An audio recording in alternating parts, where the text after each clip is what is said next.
Hello everybody, my name's Mike Coyne, and I was asked today to talk a little bit about my art and my creative process, my journey into art, and what I'm doing currently in the Berkshires. So that's what I'm going to do. I'm a retired emergency physician, and while I was working as an emergency physician, I really wasn't involved in the arts at all. It was mostly just business, blood and guts, taking care of people. And most of the art that I dealt with then was just doing a nice wound repair or getting two bones to come together nicely. But I started thinking about art when I was thinking about retiring. And a friend once told me that when you think about retiring, think about things that make you happy when you were young.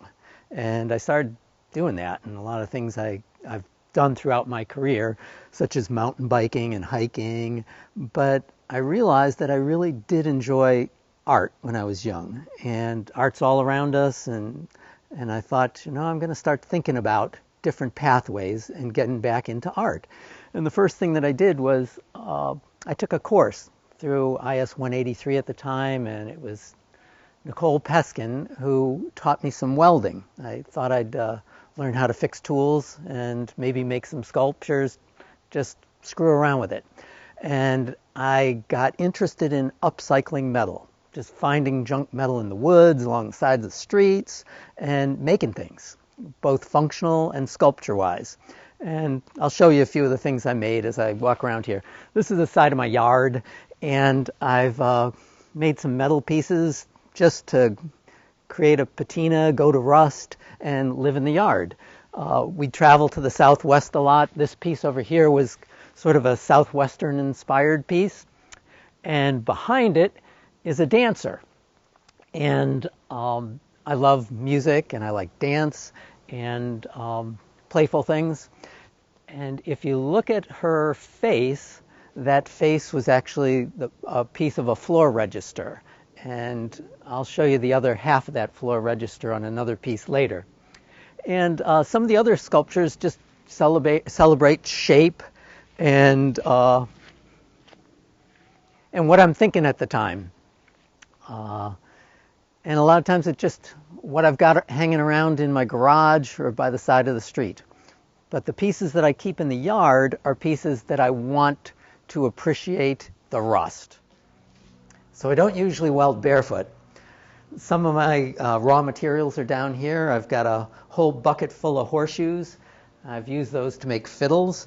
I have some big saw blades down here that I've got bike tires in mind for my next sculpture, and an old bed spring that I can cut apart and make a lot of round pieces with when I create sculptures. Of course, everybody needs old vices. And the process, as I described a little bit earlier, is I need some tools. I've got an angle grinder, and then I've got to be able to grind off more of the rust, and I'll use this drill. And I've got a very inexpensive welder here that serves all my needs. But this is kind of my garage that I've utilized for art and for bicycle storage. So as we move inside the house, there's a couple pieces here that are sandwiching a piece of pottery.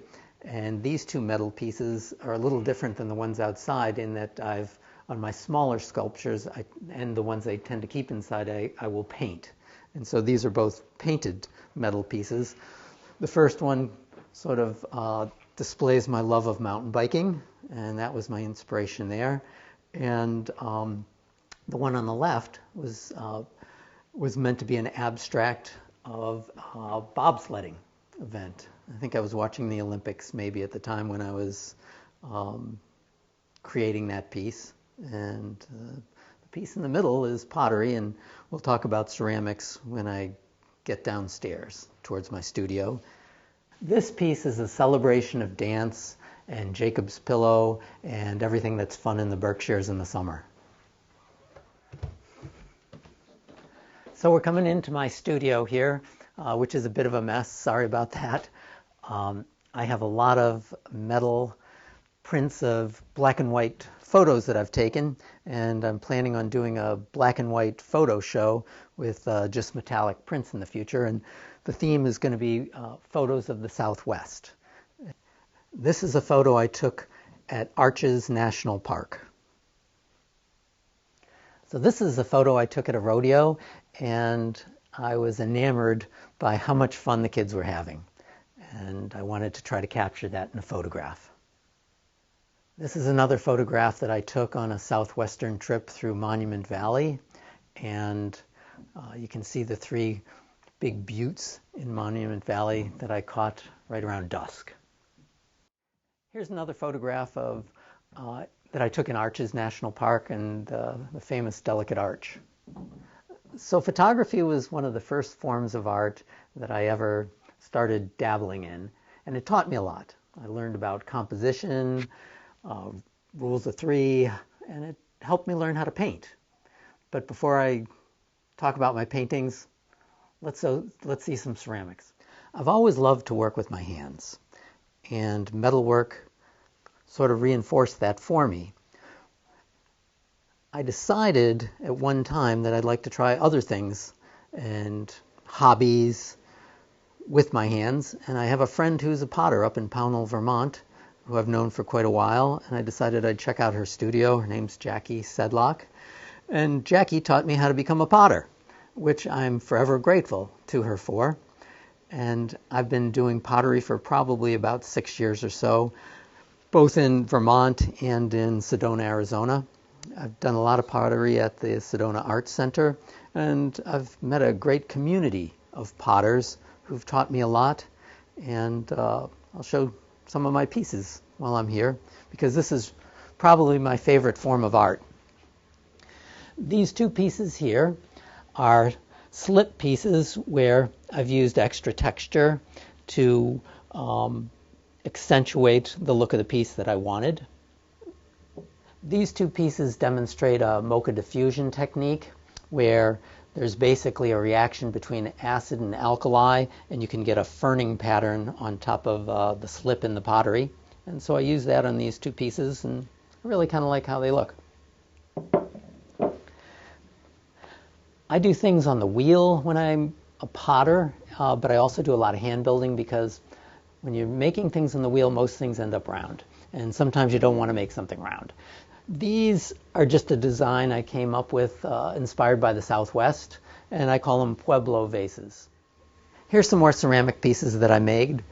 I'm intrigued by shapes, and I always like to challenge myself to make a different shape, and I'm intrigued by color and playing with glazes, experimenting with glazes, trying to see what's going to come out. Sometimes it's a good thing, sometimes it's not, but it's always fun just experimenting. This is a southwestern piece inspired by some of the southwestern colors and the turquoise.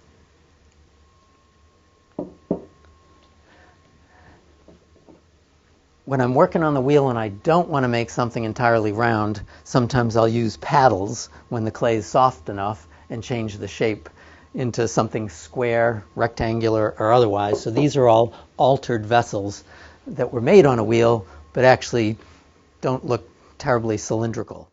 So sometimes I actually make functional items when I'm working with ceramics. So here's a large platter and a couple huge bowls that we actually use around the house. So it's not just all for show. So I also like to paint. And my painting career started with watercolors. I took some watercolor courses when I was in Sedona and absolutely loved it. I started painting cottages because I'm Irish, and I always like the look of an Irish cottage, and then landscapes. You can see one here of Greylock. And of the things I love in the Southwest, cactuses, mountain biking, rock formations, and I also like beer. And so there's a celebration of beer, and just some abstract paintings. I'm just going to talk a little bit about my painting. I started with watercolors, but what I soon realized is I would like to create some paintings that have some texture and a little bit more depth. Watercolors are really fun, and you do need to understand that the water sort of runs the show and you have to not fight the water. And oil and acrylic painting is very different. But I've had a lot of fun with all three different types of media, and I can show you some of my paintings here. This one is just called Splash.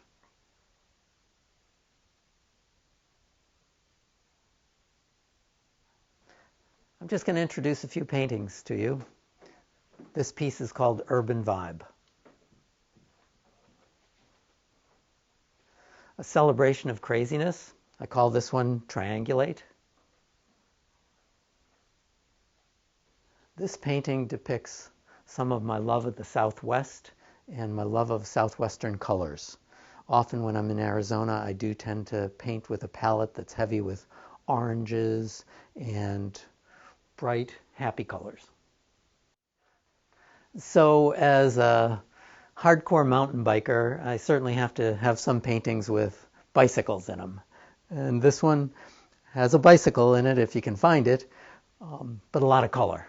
And my happiness about when I'm riding my bicycle. So again, I'm Mike Coyne, and I want to thank everybody for coming and watching and seeing my stuff here today. I'd like to mention that I do have an upcoming show at the Art on Main Gallery down in West Stockbridge, which I'm doing with Bruce Schickmanter at the end of this month. It runs from August 24th to September 4th at Art on Main Gallery, 38 Main Street, West Stockbridge. And it'll have Bruce's watercolor paintings, my oil paintings, and a lot of my ceramics as well. So I'd really be excited if anybody from TV land can come and visit me and see Bruce's stuff and my stuff. And I will mention for a second as well the Artists Guild of the Berkshires.